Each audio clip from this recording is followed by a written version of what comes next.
warahmatullahi wabarakatuh. Alhamdulillah, hari ini kita bisa bertemu. Gimana kabarnya anak-anak? Sehat semua? Syukur kalau sehat ya, alhamdulillah. Perkenalkan dulu, kamu memang sudah kenal ibu pasti, tapi karena hari ini baru pertama kali ibu ketemu dengan kalian, bertatap muka dengan kalian, walaupun di dunia maya, tapi itu bukan menjadikan masalah. Kita masih bisa belajar dari jauh, kemudian ibu juga inginnya kalian interaksi, tetapi kita tidak bisa. Mudah-mudahan COVID segera berlalu, maka kita bisa bertemu dan kita bisa bertatap muka. Walaupun masa belajar kalian tinggal 1 tahun kurang sepertinya, tetapi ini jadikan pengalaman buat kalian bahwa hidup ini bisa terjadi apapun yang kalian mau tapi tidak bisa dilaksanakan, tapi kita bisa mencari jalan keluar. Nah sekarang untuk pertemuan kali ini mungkin kita kenalan dulu. Nama ibu pasti kalian sudah tahu, pasti Bu Yuli ya. Tapi kepanjangan nama ibu adalah Ibu Yulianti Rosdian. Pasti mengajar matematika wajib di kalian di kelas 12 IPA 1 sampai 6.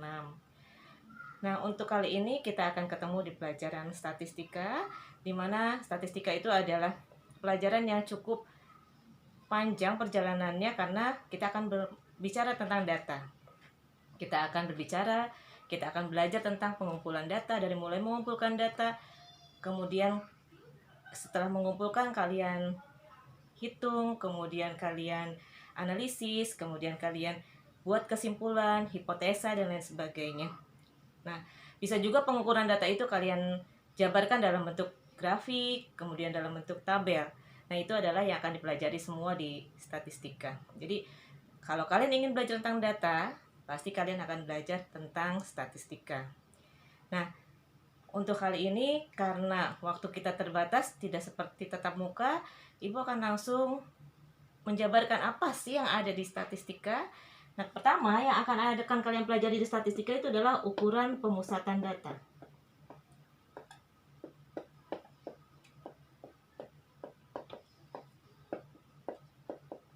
Terlihat? Jadi, kalau kalian belajar tentang statistika, kalian akan belajar tentang ukuran pemusatan data. Di mana ukuran pemusatan data, itu yang pertama akan kalian pelajari adalah tentang rata-rata. Ya, kalian akan belajar tentang rata-rata. Bagaimana cara mencari rata-rata, bagaimana cara mengumpulkan data supaya bisa sampai ke rata-rata. Kemudian yang kedua, kalian akan belajar tentang median. Nanti akan Ibu jelaskan satu persatu. Apa itu yang dimaksud dengan rata-rata dan apa itu yang dimaksud dengan median. Yang ketiga, itu ada juga disebut dengan modus. Jadi, pada ukuran pemusatan data, kita akan mempelajari tentang modus. Yang keempat juga kita akan belajar tentang kuartil. Ya. Jadi, ukuran pemusatan data itu biasanya ada 4 macam yang akan kalian pelajari.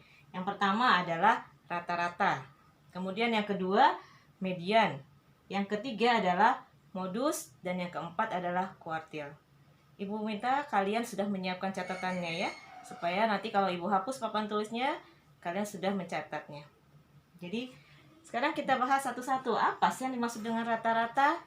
Nah, kalau kalian membahas tentang rata-rata, ini Ibu hapus dulu.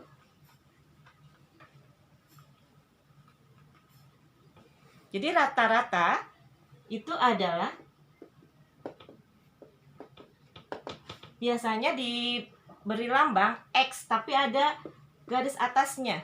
Jadi rata-rata itu punya lambang X tapi ada garis atasnya. Ini disebut sebagai X bar. Nah, maka X bar itu sama dengan jumlah seluruh data. Jadi kalian bisa sambil catat. X bar sama dengan jumlah seluruh data dibagi dengan banyak data.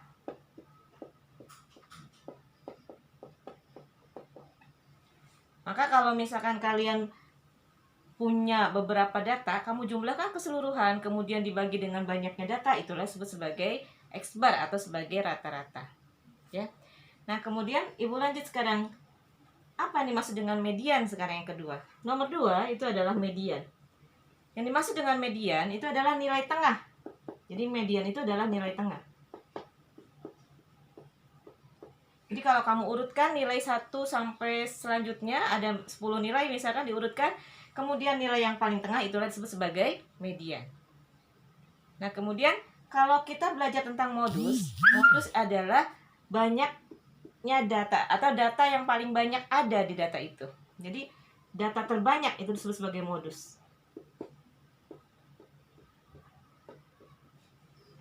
Ya. Nah, modus adalah data yang jumlahnya paling besar, itu namanya modus. Kemudian ada juga diistilahkan dengan kuartil. Kuartil itu adalah membagi data menjadi 4 bagian. Jadi, yang disebut dengan kuartil adalah membagi data menjadi 4 bagian. Tolong dicatat. Kalau kita punya garis lurus seperti ini, yang disebut dengan kuartil, maka kita cukup membagi garis ini, ruas garis ini menjadi 4 bagian. Bagian pertama, bagian kedua, bagian ketiga, dan bagian keempat. Jadi kita punya 3 titik. Titik 1, titik 2, titik 3. Maka kalau kita istilahkan ini di matematik, biasanya dituliskan dengan kuartil itu adalah Q. Maka kita tuliskan Q1, Q2, dan Q3. Nah, ini yang disebut sebagai kuartil. Ya, jadi Ibu ulang sekali lagi bahwa ukuran pemusatan data itu yang pertama adalah rata-rata, yang kedua adalah median, yang ketiga adalah modus, yang keempat adalah kuartil. Nah, sekarang kita jabarkan satu persatu apa itu yang disebut dengan rata-rata dengan contoh soal ya. Kemudian contoh soal dengan median, kemudian dengan modus dan kuartil. Ibu hapus dulu ya.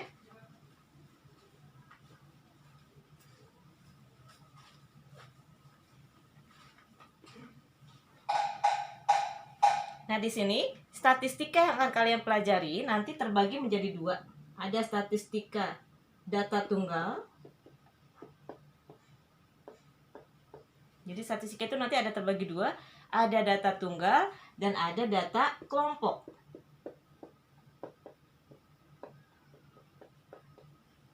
Apa yang dimaksud dengan data tunggal dan dengan data kelompok? Data tunggal, data itu biasanya jumlahnya sedikit. Paling banyak paling hanya ada 1 sampai 15 jumlah datanya. Jadi masih bisa dihitung dengan jari, itu namanya data tunggal. Kemudian ada data kelompok. Kalau data kelompok itu biasanya data yang sudah jumlahnya lebih dari 50.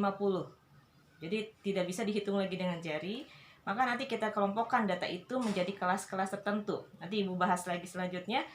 Yang akan Ibu jelaskan sekarang, mungkin pertemuan pertama ini, video Ibu sekarang itu hanya untuk membahas tentang data tunggal.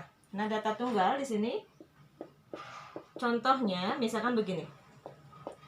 Misal, Ibu punya data statistika hasil penghitungan. Misalkan ada penghitungan, ada nilai ulangan matematika kelas 12 misalkan gitu ya. Nilai ulangan matematika kelas 12 diperoleh ada yang bernilai 7, misalkan ada yang bernilai 6, ada yang bernilai 5, ada yang bernilai 6, ada yang bernilai 9, kemudian ada yang bernilai 8, ada lagi yang bernilai 7 lagi. Ini kalau kita hitung baru berapa orang? 1, 2, 3, 4, 5, 6, 7. Baru 7 orang. Misalkan ada lagi yang nilainya 6 lagi, 8 orang ya. Dari 8 orang anak, ada yang bernilai 7, 6, 5, 6, 9, 8, 7, 6. Kenapa ini dikatakan diklasifikasikan sebagai data tunggal? Karena data ini masih bisa kita hitung dengan jari. Ya, itu nama yang disebut dengan data tunggal. Jadi data yang tidak terlalu banyak itu namanya data tunggal.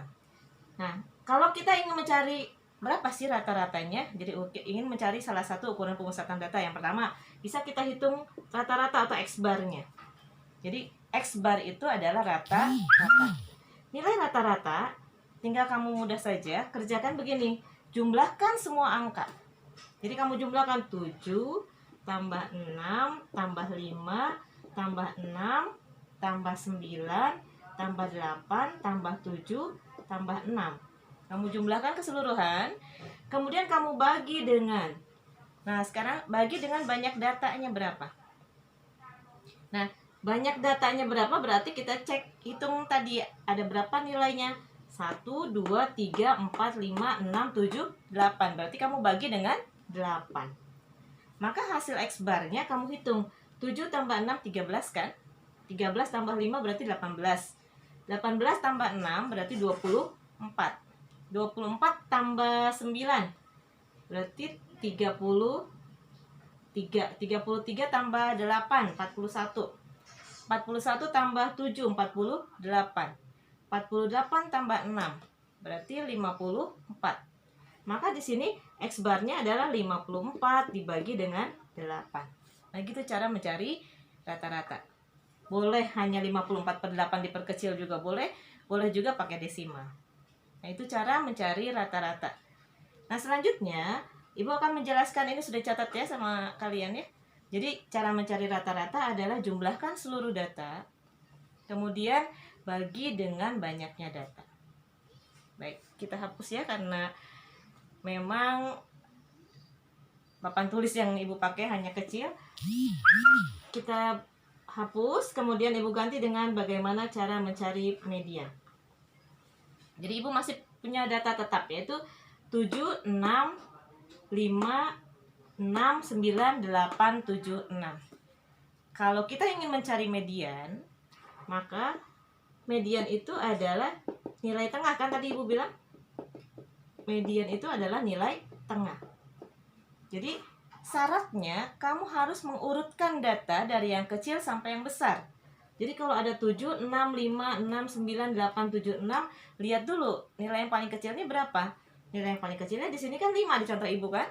Maka kamu tuliskan, urutkan dulu data, urut data dulu. Dari mulai angka 5 berarti 5, kemudian 6, kemudian 6, kemudian 7, 6-nya ada 3, 1, 2, 3 berarti 6-nya ada 3, 5, 6, 6, 6 lagi, 6, kemudian 7, 7, 8, 9. Supaya tidak salah kita hitung lagi, 1, 2, 3, 4, 5, 6, 7, 8. Jadi ada 8 angka lagi. Nah, setelah itu kamu cek 8 itu kalau dibagi 2 kan 4 kan? Ke kiri ada 4, ke kanan juga ada 4. Kan nggak ada tengah-tengahnya kalau begitu.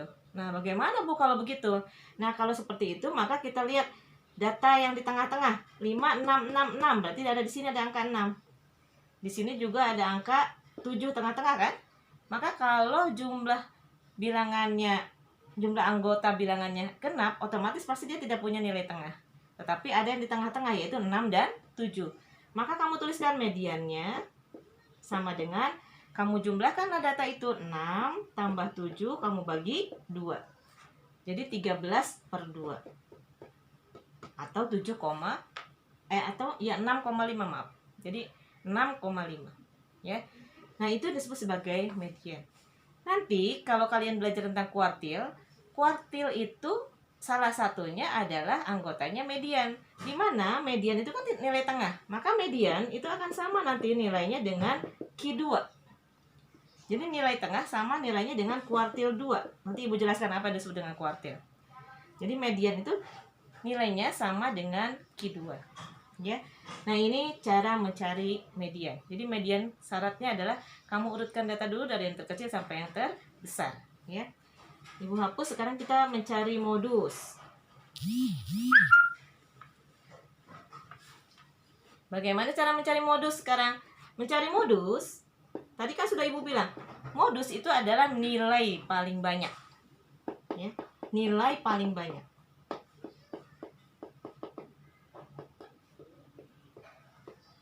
Jadi modus itu nilai paling banyak. Jadi antara 7, 6, 5, 6, 9, 8, 7, 6. Nilai yang paling banyak ada berapa? Kita cek sekarang. 7-nya ada berapa? Di sini 7-nya ada 2. Kemudian 6-nya ada berapa? Ada 3. Berarti 6-nya ada 3. 5-nya hanya ada 1. Kemudian 9-nya hanya ada 1. 8-nya juga hanya ada 1. Maka angka yang paling banyak adalah, yang punya angka paling banyak adalah nilai berapa? Di sini berarti nilai 6. Maka disebut modusnya adalah 6. Jadi kesimpulannya modus itu adalah angka paling banyak. Ya, angka terbanyak itu adalah modus. Paham? Mudah-mudahan paham ya. Nanti kalau tidak paham kamu bisa chat Ibu. Nah, kemudian setelah modus kita masuk sekarang ke kuartil. Tadi Ibu sudah bilang bahwa kuartil 2 itu sama dengan median. Berarti kamu sudah punya bahan bahwa Q2 adalah median. Kalian tadi sudah Ibu bilang bahwa kuartil itu membagi data menjadi 4 bagian. Jadi nanti kamu akan punya Q1, akan punya Q2, dan akan punya Q3. Nah, Q1, Q2, Q3 itu adalah nilai yang akan kalian pelajari di kuartil. Q2 itu sudah Ibu bilang, Q2 sama dengan nilai median. Jadi Q2 sama dengan nilai median. Berarti kita tinggal pakai syarat median tadi, bahwa nilai atau angka-angka yang ada harus diurutkan dari yang paling kecil sampai yang paling besar. Jadi misalkan Ibu urutkan dulu data ini. Di soalnya 7, 6, 5, 6, 9, 8, 7, 6. Maka kita diurutkan menjadi 5, 6, 6, 6, 7, 7.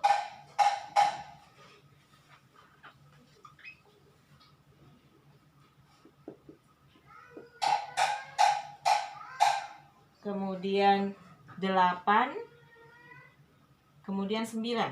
Kita hitung lagi 1, 2, 3, 4, 5, 6, 7, 8. Nah, setelah diurut, berarti kamu sudah menentukan median seperti tadi, yaitu membagi 2 data. Berarti di posisi 6 dan 7 ini adalah mediannya seperti tadi ya.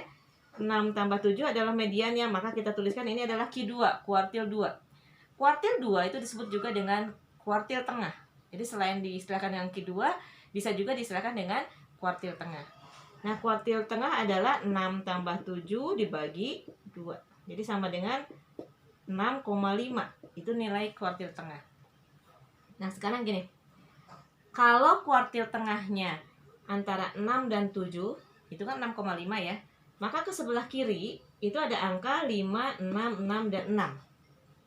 Tapi kalau begini, kamu untuk mencari Q1, carilah tengah-tengah dari bagian ruas kiri. Berarti kan kamu hanya punya angka 5, 6, 6, 6. Kalau kuartil tengahnya ada 2 angka seperti ini, maka 6 ikut ke kiri. 6 ikut dihitung ke kiri. Jadi yang di kiri ada 5, 6, 6, 6. Di kanan 7 ikut ke kanan. Jadi 7 itu adalah 7, 7, 8, 9. Jadi ada 4 angka kan? Maka di ruas kiri kamu harus mencari titik tengah antara 5, 6, 6, 6. Jadi ada angka 5, 6, 6, 6. Ada 4 angka kan? Nggak ada juga tengah-tengahnya kan? Maka kamu ambillah 2 angka di tengah-tengah, yaitu 6 dan 6. Maka 6 dan 6 ini disebut sebagai Q1. Jadi Q1-nya adalah 6 tambah 6 dibagi 2. Jadi jawabannya adalah 6. Ya. Sedangkan Q3-nya adalah angka 6, 7, 7, 8, 9. Jadi kalau begini, angka 6 masuk ke kiri, angka 7 masuk ke kanan, yang di median. Median itunya kan menghitung 6 tambah 7 bagi 2 kan? Nah, 6 ada di ruas kiri, 7 ada di ruas kanan. Jadi nanti yang di ruas kanan tersisa angka 7, 7, 8, 9. Carilah titik tengahnya. Nggak ada lagi kan titik tengahnya, maka kamu ambil 2 angka yang ada tengah-tengah, yaitu 7 dan 8. Maka Q3-nya adalah sama dengan 7 tambah 8 dibagi 2. Jadi 7,5. Ibu ulang ya. Jadi kalau mencari Q1, Q2, dan Q3, syaratnya adalah kalian harus mengurutkan data dari nilai terkecil sampai nilai terbesar. Kemudian angka yang diurutkan berarti kan sudah tinggal 5, 6, 6, 6, 7, 7, 8, 9. Untuk mencari Q2 atau median, berarti kalian membagi 2 data. Kan nilai jumlah datanya ada 8, berarti kamu bagi 2, sebelah kiri 4, sebelah kanan 4. Tengah-tengahnya kan nggak ada. Oleh karena itu kamu ambil angka yang paling tengah-tengah berdua. Jadi tersisa yang harus diambil adalah 6 dan 7. 6 tambah 7 bagi 2 itulah Q2. Nah, 6 dari ruas kiri, 7 dari ruas kanan. Maka kalau ada 2 seperti ini, 6 masuk ke kiri, 7 masuk ke kanan.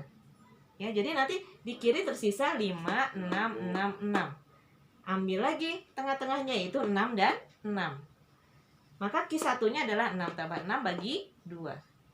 Sedangkan ruas kanannya ada angka 7, 7, 8, 9. Maka tengah-tengahnya adalah Q3, itu adalah 7 tambah 8 dibagi 2. Nah, kamu cermati baik-baik. Nanti kita lihat dengan yang jumlah datanya yang ganjil. itu akan berbeda cara menghitung kuartil 1, kuartil 2, dan kuartil 3. Jadi kalau jumlah datanya genap, maka Q1 dan Q2 dan Q3-nya menghitungnya seperti ini. Sudah dicatat? Kalau bingung nanti bisa kalian tanyakan di chat Ibu ya. Nah, Ibu lanjutkan sekarang. Bagaimana sekarang kalau jumlah datanya ganjil, tidak genap? Ya. Ibu berikan contoh misalkan begini.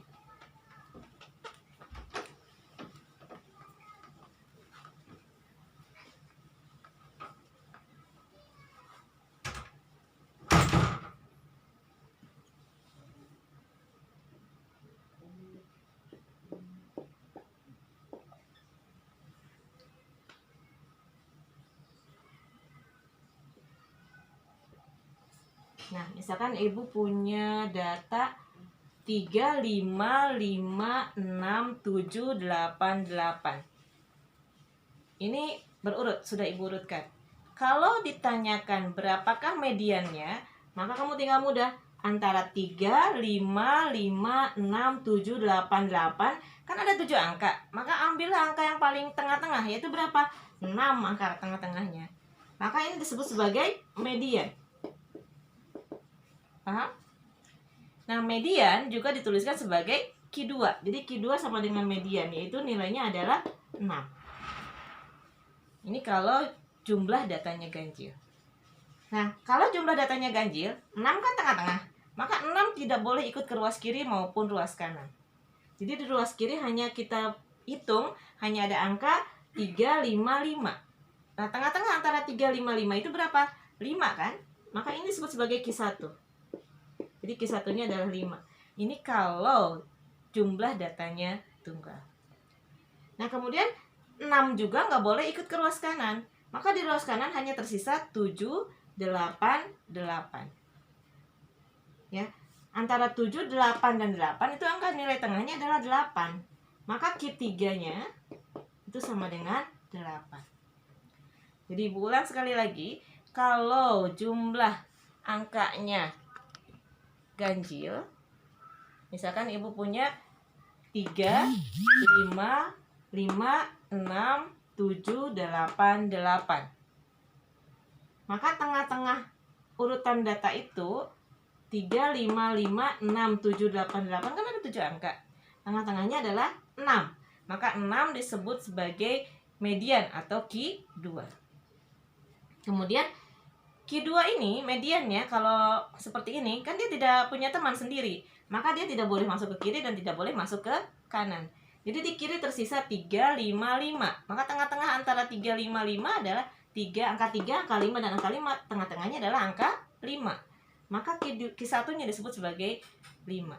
Q1 itu disebut sebagai kuartil bawah.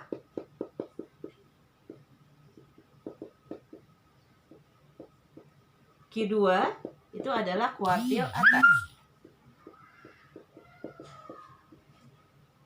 Q3, maaf, kuartil tengah ya. Q2 adalah kuartil tengah. Q3 adalah kuartil atas.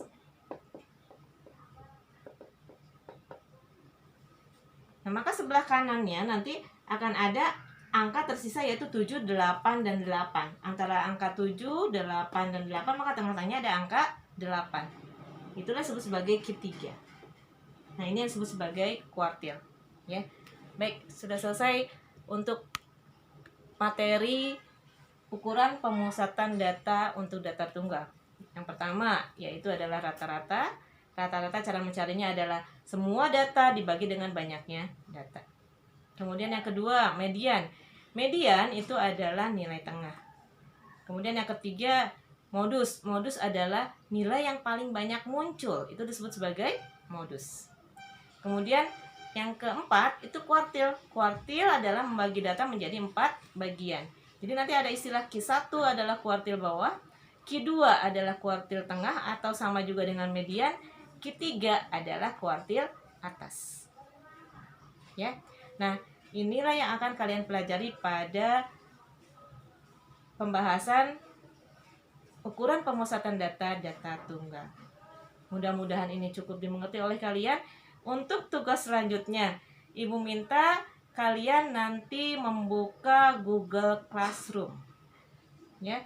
Di sana akan ada tugas yang harus kalian kerjakan. Kalau ini hanya paparan ibu tentang ukuran pemusatan data. Mudah-mudahan ini berguna bagi kalian dan bisa menjadikan bahan untuk kalian sebagai dasar belajar. Walaupun jarak jauh, tetapi kamu bisa mengerjakan dan masih bisa ketemu ibu, walaupun kita tidak bisa berinteraksi. Nanti kamu buka tugas-tugas semua ada di Google Classroom. Silahkan dipelajari di situ, kemudian dikumpulkan nanti ke email ibu. Ada di Google Classroom nanti perintahnya. Terima kasih untuk sekarang. Terima kasih sudah gabung ke channel ibu. Ibu ucapkan semoga kalian sehat dan selalu bisa ikut KBM daring walaupun kita tidak bersua. Assalamualaikum warahmatullahi wabarakatuh.